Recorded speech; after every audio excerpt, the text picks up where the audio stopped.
Hello, నేను మీ CS రావు. జగన్మోహన్ రెడ్డి తెనాలి ఐతానగర్ వెళ్ళారు. అక్కడ రౌడీ షీటర్ల కుటుంబాలని పరామర్శించడానికి ప్రయత్నం చేశారు. ఆ సందర్భంగా అక్కడ ఉండేటువంటి ప్రజా సంఘాలు, దళిత సంఘాలన్నీ రివర్స్ అయ్యాయి. ఎందుకు రివర్స్ కావాల్సినటువంటి పరిస్థితి ఏర్పడింది? అసలు అక్కడికి పోయి జగన్మోహన్ రెడ్డి గారు చేసినటువంటి వ్యాఖ్యల మీద విశ్లేషణ తీసుకునే ప్రయత్నం చేద్దాం. ప్రస్తుతం మన దగ్గర రాజకీయ విశ్లేషకులు అలాగే సామాజిక విశ్లేషకులు ఉన్నారు. వెంకటేశ్వర గారు అలియాస్ కొండయ్య, సూర్యారాయ్ గారు ఇంటరాక్ట్ అవుతాం. సార్ నమస్తే. సార్, జగన్మోహన్ రెడ్డి గారు తెనాలి వెళ్ళారు. ఆయన తెనాలి ప్రకటన చేసినప్పటి నుంచి పర్యటన ఉంది. గందరగోళంగా మొత్తం సోషల్ మీడియాలో బాగా స్ప్రెడ్ అయినాయి రకరకాల ట్రోల్స్. ఇప్పుడు ఆయన అసలు అక్కడ పోయి ఆయన చేసిన కామెంట్ విన్నారు కదా మీరు?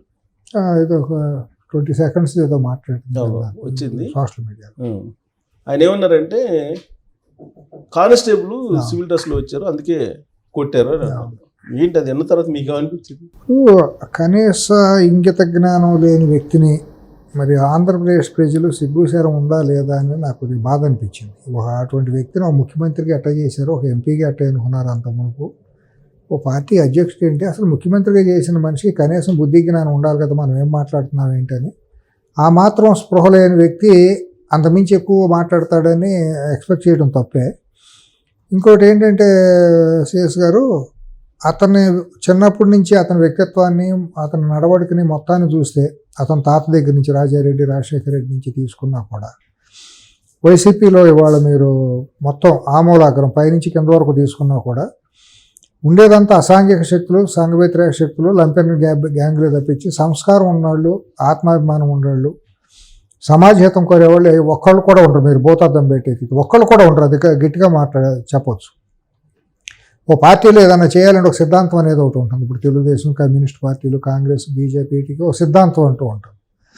దీనికి ఏమి సిద్ధాంతం లేదు. లంపెన్ గ్యాంగులను వేసుకుని అసాంఘిక శక్తులను, అరాచక శక్తులని, రౌడీ బ్యాచ్లను వేసుకుని చేసే రాజకీయ పార్టీ ముసుగులే చేసిన వికృత చర్య అది. అతని పార్టీ పురుడు పోసుకున్న దగ్గర నుంచి దాంట్లో ఉన్న వాళ్ళందరూ ఈ బ్యాచే. తర్వాత వీళ్ళకి విశృంఖలత్వంగా ఆ అధికారం అనేది అండగా ఆగింది. ఆగిన తర్వాత పోలీసుల్లో కూడా అందరూ గొప్ప వాళ్ళు ఉంటారు కదా, వాళ్ళలో కూడా 10-20% దారి తప్పిన వాళ్ళు ఉంటారు కదా. వీళ్ళు దొంగలు పోలీసులు ఏకమైపోయినట్టు ఏం చేశారంటే అసాంఘికంగా 5 ఏళ్ల పాటు వికృతంగా నడిపారు. వీళ్ళది యథేచ్ఛగా వేరే విహారం చేశారు. స్మగ్లింగ్లోనూ, మా అమ్మాయిలు రేపులు, గంజాయి స్మగ్లింగు, ఆడవాళ్ళని రేపు చేయటం, ఇవన్నీ కూడా, భూములు ఆక్రమించడం, దాడులు, ఇవన్నీ కూడా చాలామంది చెప్పుకోవటానికి భయపడిపోయి బ్రతుకుజీవుడు అంటే 5 ఏళ్ళు ప్రాణం ఒక్కబట్టుకుని చేశారు. ఇప్పుడు ఆ మనిషి సిగ్గుశరం ఏమైనా ఉందా మాట్లాడటానికి? కనీసం సెన్స్ ఏమైనా ఉందా? అంటే ఏ సందేశం? నువ్వు ముఖ్యమంత్రిగా చేసినాడు కానీ అసలు ముఖ్యమంత్రిగా చేశావని చెప్పుకోవటానికి కూడా సిగ్గు ఉండాలి కదా. ఏంటా వేరే అసలు ఏమో అసహించుకుంటారండి, మొఖానవుతారు కూడా జనాలు, సభ్యత ఉన్నాళ్ళు. కనీసం ఆ మాట వింటే అంటే ఇక్కడ 2 అంశాలు. ఒకటి, ఆయన సివిల్ డ్రెస్ లో వచ్చారు కాబట్టి కొట్టారు. అది కాదు అంటే సివిల్ డ్రెస్ లో వస్తే కొట్టేస్తావు. నువ్వు అంబేద్కర్ బొమ్మ దగ్గరికి వచ్చాడు, సివిల్ డ్రెస్ లో ఎట్టా వస్తాడు అని మాట్లాడతాడు. సివిల్ డ్రెస్ లో వస్తే కొట్టేస్తే కేసు ఉండదా? ఇంకోటి, ఆ సిగ్గుసరం ఉందా మాట్లాడినాడికి? నువ్వు సివిల్ డ్రెస్లో ఎంతమందిని పోలీసులను పంపించావు గత 2019-2024 మధ్య? మీలాంటి జర్నలిస్టులకి లేకపోతే ఇతరులు ప్రశ్నించిన వాళ్ళ ఇళ్ళ మీదకి మఫ్టీలో నువ్వు పంపించి అర్ధరాత్రి అరెస్ట్ చేసి తీసుకొచ్చి చిత్రహింసలు చేయలేదా? నువ్వు రఘురామకృష్ణరాజు ఇంటికి పంపించిన పోలీసులు మఫ్టీలో వీళ్ళకి డ్రెస్ వేసుకెళ్ళారా? ఓ జర్నలిస్ట్, సీనియర్ జర్నలిస్ట్ని అరెస్ట్ చేసినప్పుడు మఫ్టీలు వెళ్ళలేదా? అడ్వకేట్లను అరెస్ట్ చేసినప్పుడు మఫ్టీలు వెళ్ళలేదా? అసలు మఫ్టీకి పోలీసులు డ్రెస్ వేసుకోవటానికి ఇది పెట్టి మాట్లాడినప్పుడు నువ్వు చేసిన దురాగతమైన పరిపాలన ఏంటి? నువ్వు విశాఖపట్నంలో డాక్టర్ సుధాకర్ని నడి రోడ్డు మీద డొల్లించి కొట్టావు కదా, ఉన్నత విద్యా చదువుకున్న డాక్టర్ని. ఒక ఆయన దళితుడే కదా సుధాకర్ గారు. ఒక దళిత డ్రైవర్ని చంపి డోర్ డెలివరీ చేసినాడికి ఎంబీఎల్సీ ఇచ్చి నీ పక్కన పెట్టుకుని స్పెషల్ దీంట్లో ప్రయారిటీ ఇచ్చినాడు ఉన్నావు కదా. శిరోమండనం అదే కాకినాడ రాజమండ్రి దగ్గర శిరోమండనం, దళిత కుర్రాడికి శిరోమండనం జరిగింది కదా. తర్వాత అమర్నాథ్ గౌడ్ అని బీసీ కుర్రాడిని పెట్రోల్ పోసి తగలబెట్టారు కదా. మిసాబా అని ఒక అమ్మాయి దళిత వర్గానికి, బలహీన వర్గాలకు చెందిన పిల్లని హింసించి చంపారు కదా. అబ్దుల్ సలాం కుటుంబం రైలు పట్టాల మీద పడుకోబెట్టి ఆత్మహత్య కారకులయ్యారు కదా.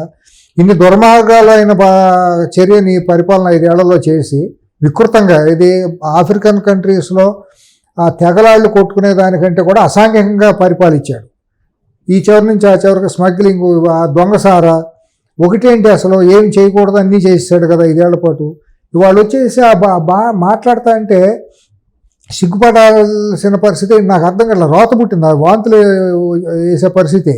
ఇటువంటి ఆడ తెలుగు జాతిలో ఒక ముఖ్యమంత్రి 5 ఏళ్ళు ఏవో తెలుగు జాతిని సర్వనాశనం చేసిన వ్యక్తి ఇంకా సిగ్గుశరం లేకుండా అసలు తగుదనమ్మా అంటే మాట్లాడటానికి కడుపు అన్నం తినేవాళ్ళు ఎవరన్నా మాట్లాడతారా? ఇప్పుడు వాళ్ళ మీద కేసులు ఉన్నాయి, రౌడీ షీట్లు ఉన్నాయి. అవును, అక్కడ ఐతానగర్ లో ఎవరిని అడిగినా వీళ్ళ గురించి చెప్తారు. ఒకటి సుబ్బారావు గారు, ఇప్పుడు ప్రతి ఒక్కళ్ళకి పోలీసులు అనేవాళ్ళు చాలా అలుసు. ఇవాళ లంపెన్ శక్తులందరికీ కూడా హెచ్ఆర్సీలని ఈ సంఘాలు ఆ సంఘాలని వచ్చేసి వాళ్ళని బ్లాక్మెయిల్ చేయటం, ప్రతి ఒక్కదానికి దళిత కార్డు అని లేదా బీసీ కార్డు అని కులం కార్డులు తీయటం, మతం కార్డు, కొత్తగా మతం కార్డు, వీటితో పరాకాష్ఠగా చేరిపోయి వాళ్ళని చిత్రహింసలకు గురి చేస్తున్నారు. సమాజంలో సంఘ విద్రోహ శక్తులు పోలీసులు చిత్రహింసలకు గురి చేస్తున్నారు. అట్టాని పోలీసులు తప్పు చేయలేదంటే కొన్ని చోట్ల తప్పులు జరుగుతాయి.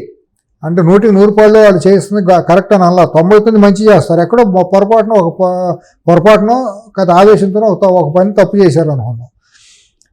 పాఠశాలలో మనం చిన్నప్పటి నుంచి గ్రామాల్లో చదువుకొచ్చాం కదా, ఇవాళ లేదు. కానీ పంతులు గారి చేతిలో బెత్తం ఉండేది. పంతులు గారు బెత్తం పట్టుకుని క్లాస్ రూమ్లో ఒక రాగానే ప్రతి ఒక్కళ్ళు సెటరేట్ అయ్యి కూర్చునేవాళ్ళు, పెద్ద మీద వేలేసి కూర్చునేవాళ్ళు. ఎందుకు ఒక క్రమశిక్షణ, ఒక భయం భక్తి అనేది ఉంటుంది, శ్రద్ధ అనేది ఉండటం కోసం చేతిలో బెత్తం ఉంటుంది. పిల్లలు కూడా అల్లరి చేస్తే అమ్మ మాస్టర్ కొడతారు అనే భయంతో అందరూ కూడా కొద్దిగా శ్రద్ధతో ఉండేవారు. లేకపోతే ఆ భయం లేకపోతే కూసేగాడికి వచ్చి మేసేగాడిని చెడగొట్టింది అన్నట్టు క్లాస్ మొత్తం అల్లకల్లోలం చేస్తారని ఆ భయం భక్తులతో ఉంటారు. అంటే దాని అర్థం పిల్లల్ని కొట్టేయమని కాదు, పిల్లల్ని కొట్టాలని కాదు. ఆ భయం అనేది మనం ఇచ్చుకున్న ఒక పద్ధతి అది. అట్లాగే పోలీసులు కూడా బ్రిటిష్ టైం నుంచి కూడా ఏంటంటే ఉంది, చేతిలో ఒక లాఠీ ఏంటంటే ప్రజలను అదుపు చేయడానికి, లా అండ్ ఆర్డర్ని కంట్రోల్ చేయడానికి. రేపొద్దున ఏదైనా వస్తే మనం వీళ్ళే కదా నికృష్టులే కదా మళ్ళీ పోలీసులు అనేది. సెక్యూరిటీ కూడా ఆయనకి పోలీసులే కదా ఇచ్చింది. అదే కదా పోలీసులే కదా, మరి ఆ పోలీసులే దేహి అని అడుక్కున్నావు కదా నాకు పోలీసులు కావాలని. నీకేమో లా అండ్ ఆర్డర్ కనుక దెబ్బతింటే రాష్ట్రంలో ఏదైనా రేపు జరిగినా లేకపోతే ఏదైనా పొరపాటు జరిగినా మనం ఏది చూపించేది పోలీసుల్ని. అదే పోలీసుల్ని తిరగబడి కొడుతున్నప్పుడు వాళ్ళు అచేతనంగా అయిపోయి కొట్టించుకుని కోర్టుకు వెళ్ళి చట్ట ప్రకారం చేస్తారా? వాళ్ళ చేతిలో దండం ఉంది, దండం ఎందుకుంటుంది? ఇప్పుడు మధ్యప్రదేశ్, ఉత్తరప్రదేశ్, బీహార్లో మీరు చూశారు ఈ మధ్య బీజేపీ పరిపాలనలోకి వచ్చిన తర్వాత. అక్కడ కొంతమంది అసాంఘికంగా ప్రవర్తిస్తున్నప్పుడు వాళ్ళు రోడ్ల మీద నడిపించి లాఠీలు పెట్టి కొట్టుకుంటూ నడిపించి తీసుకెళ్తున్నారు. అప్పుడు ఎవడో నోరెత్తడం. ఈ మానవ హక్కులు, పౌర హక్కులు ఈ మాట్లాడే యాదవులు ఉంటారు చూడండి, వాళ్ళ రోజు బయటకు వచ్చి మాట్లాడుతున్నారు సన్నాయి నొక్కులు. వీళ్ళందరికీ చంద్రబాబు నాయుడు లేదా తెలుగుదేశం పార్టీ అధికారంలో ఉన్నప్పుడు మాత్రమే వీళ్ళకి నోళ్లు లెగుస్తాయి, అన్ని హక్కులు బయటకు వస్తాయి. రఘురామకృష్ణరాజు గారిని కొట్టినప్పుడు ఒక ఎంపీని తీసుకెళ్లి అరెస్ట్ చేసి రాత్రి తెల్లారులు కొట్టినప్పుడు కొట్టినట్టు కొట్టి కాళ్ళని పగిలేదట్టు చేసినప్పుడు ఈ యాదవులు ఎవడో మాట్లాడాల. ఆ రోజు ఆ పౌర హక్కులు ఏమైనాయో తెలియదు. కిషోర్ అనే ఒక వ్యక్తిని విశాఖపట్నం నుంచి తీసుకెళ్లి కర్నూలులో పెట్టుడు కేసులతో ఫాల్స్ కేసులు పెట్టి అక్కడ కరోనా అంటించి అతను చంపించినప్పుడు ఈ యాదవులు ఎవడో మాట్లాడాల. ఇప్పుడు మీరు జర్నలిస్ట్గా మిమ్మల్ని తీసుకెళ్ళి కడపకు తీసుకెళ్లారా? కేసులు పెట్టి మీరు మాట్లాడాల్సి వచ్చింది కదా. మీడియా సంస్థల అధిపతులని జర్నలిస్టులు విజయవాడ సిఐడి ఆఫీసుకు తీసుకెళ్లి అవమానాలుగా బిహేవ్ చేశారు కదా. అప్పుడు ఈ నోర్లు ఎందుకు ఎత్తలేదండి ఎవరోనూ.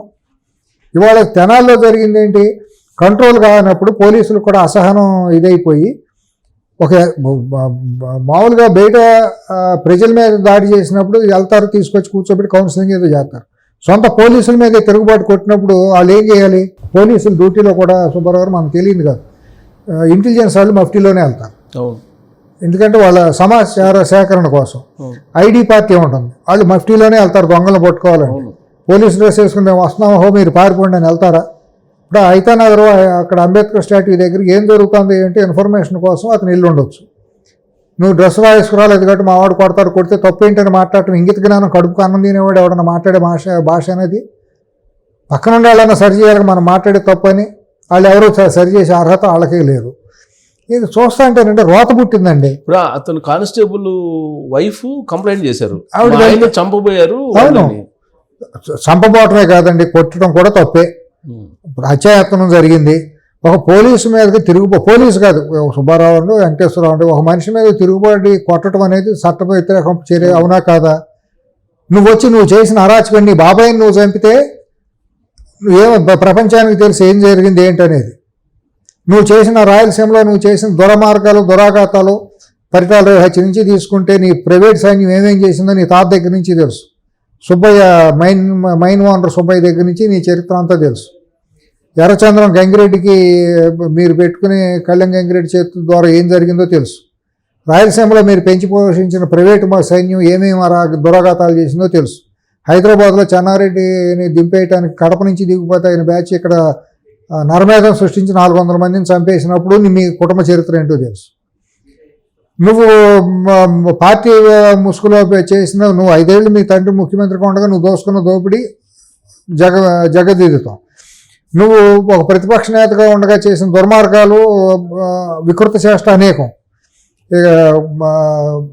ఇతంది కోడికత్తి కేసు దగ్గర నుంచి మొదలైతే గులకరాయి డ్రామా వరకు చేసిన దుర్మార్గాలే కదా. ఆ రోజు అంత మునుపు ఇట్లాగే సత్యంబాబు అనేవాడిని ఈ తండ్రి కదా దుర్మార్గంగా కేసు బనాయించి చేసి అది హైకోర్టు కొట్టేసింది కదా అతని శిక్ష. అయేషా మీరా కేసులో ఇవాళకి బయటికి రాని ఇదే కదా. ఆ రోజు దళితుడు కుర్రాడే ఆ రోజు ఇదైంది. ఇవాళ దళితుడే కదా. ఇవాళ నువ్వు దళిత కార్డును వాడుకుని లాభం పొందాలని నువ్వు మత రాజకీయం చేస్తున్నావు. నువ్వు నికృష్టుడు. నువ్వు అసలు క్రిస్టియన్ మతంలోకి మారిన అడిగి దళిత కార్డు ఎట్లా ఉపయోగపడుతుంది? ఒక పక్క వ్యభిచారం చేస్తున్నారు వీళ్ళందరూ, మత వ్యభిచారం చేస్తున్నారు ఈ క్రిస్టియన్ మతం పేరుతో. వీళ్ళు చేసేవాళ్ళందరూ కూడా క్రిస్టియన్ మతం బైబిల్ పట్టుకుని ఇక్కడికి వచ్చి మళ్ళీ దళితులుగా సేల్ అయ్యే వాళ్ళందరూ కూడా మత వ్యభిచారులని నేను బహిరంగంగా చెప్పగలను.